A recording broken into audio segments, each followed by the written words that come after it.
Right. Hi. I'm going to compare Obama now to Lyndon Johnson.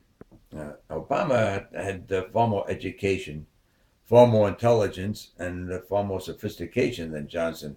But what Johnson lacked in development in the upper regions of his body, his head, he more than made up for in the lower region of his anatomy, his balls. Johnson knew he was the commander in chief, and he acted like one. He didn't let anybody sway his convictions if he believed in what he was doing.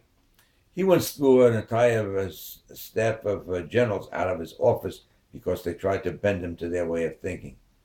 Obama goes along too easily with what his underlings tell him is accepted procedure rather than establish the procedure himself, as Johnson did. Now, like Johnson, Obama got us into a war he couldn't get us out of. But unlike Johnson, who made a great progress in civil rights issues, Obama seems only to have, um, you know, gotten the backs of his own people up against him.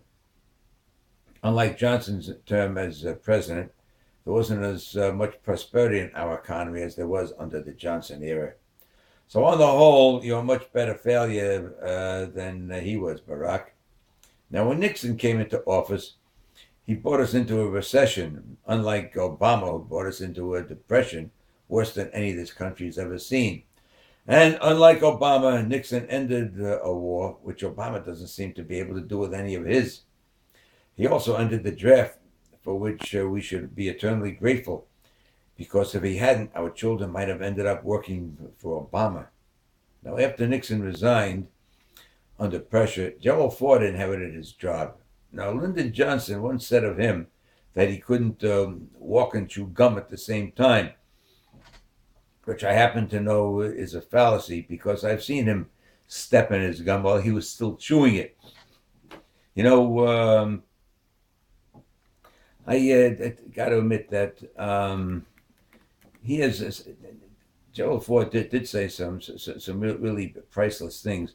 One time, when one of our diplomats was going to Russia to negotiate with them, this was when the Vietnam War was still going on. Gerald Ford told him to tell them that we already won the war and are just negotiating terms, as if the Russians didn't have their own intelligence networks and weren't getting feedback about the war every day.